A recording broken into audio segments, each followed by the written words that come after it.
Hola, bienvenidos al taller de matemáticas del Centro Cultural Casa de las Bombas.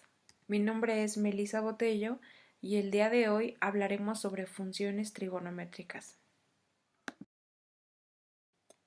Primero veamos el concepto de función trigonométrica.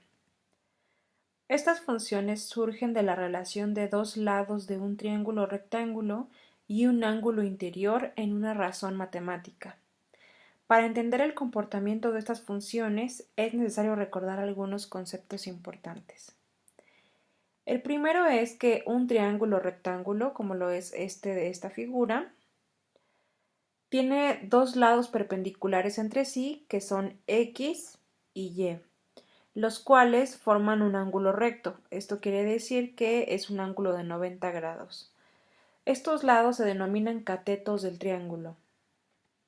El segundo concepto importante es que el tercer lado, que es este de aquí más grande, se denomina H, es opuesto al ángulo recto.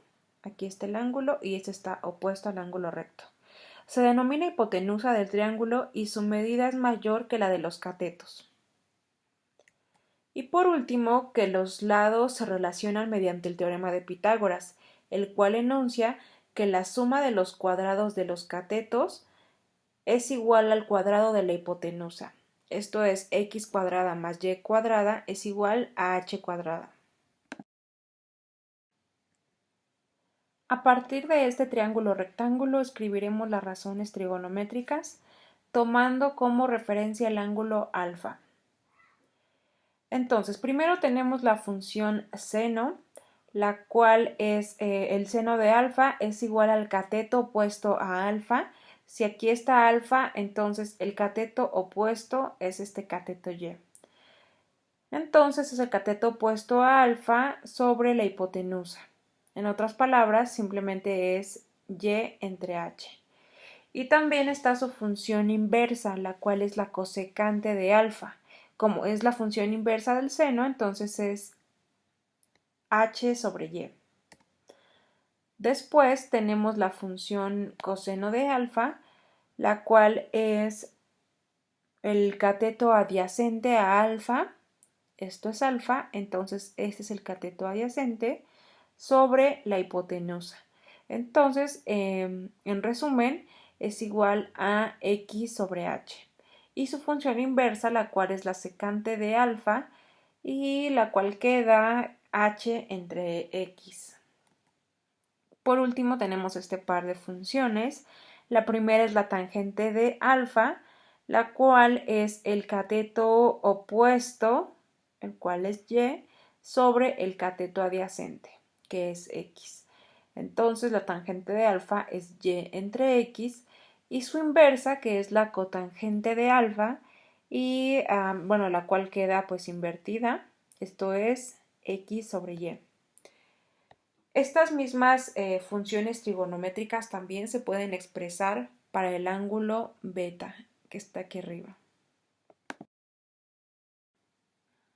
Hablemos ahora sobre la periodicidad de las funciones.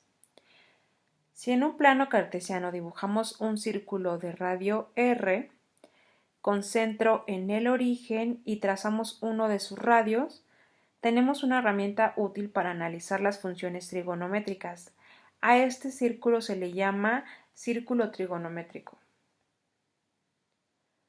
Para este triángulo que está aquí formado por los puntos P, O y Q, el cual es un triángulo rectángulo, se cumple entonces el teorema de Pitágoras, de modo que r cuadrada va a ser igual a y cuadrada más x cuadrada.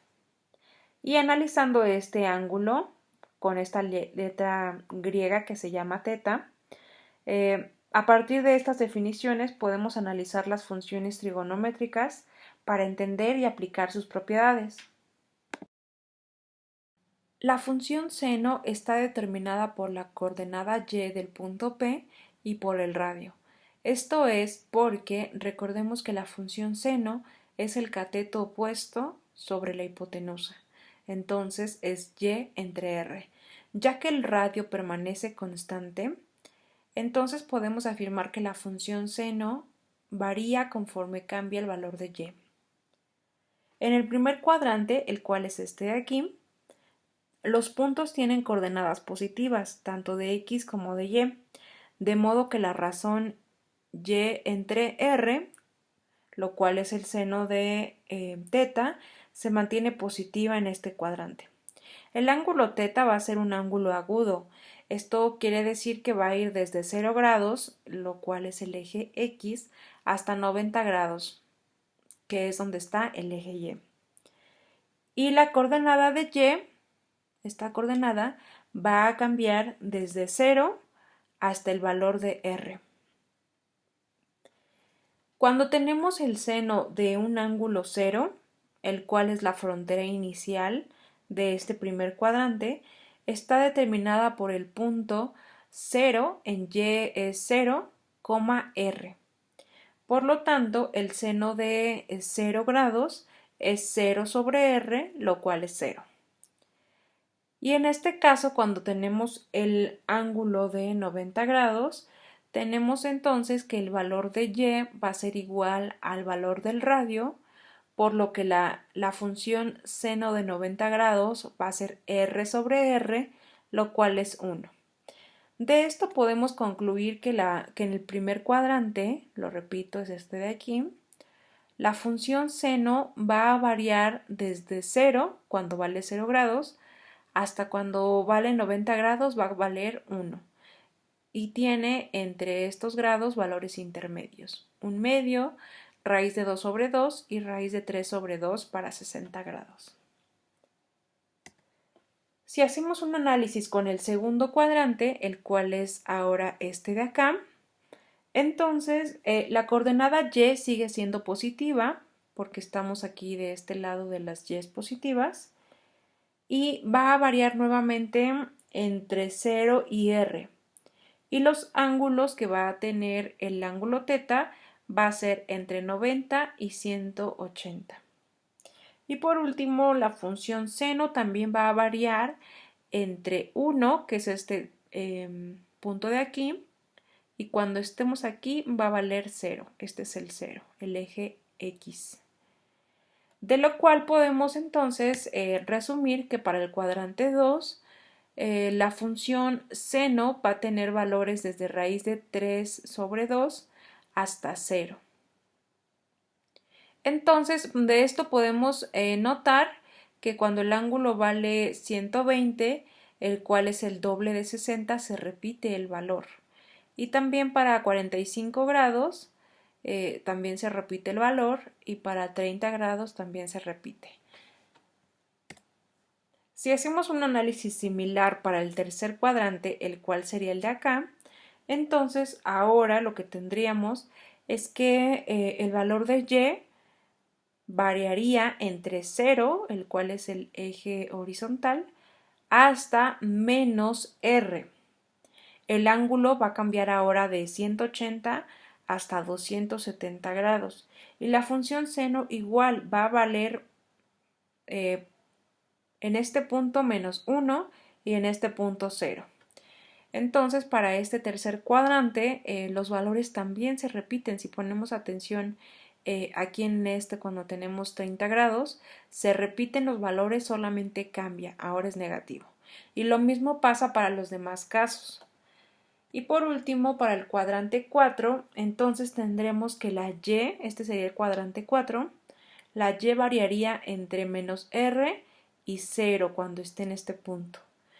El ángulo cambiaría de 270 hasta 360 grados y la función seno igual valdría menos 1 en este punto y 0 en este punto. Por lo cual, en esta tablita podemos resumir los valores que adoptaría esta función seno en este cuarto cuadrante.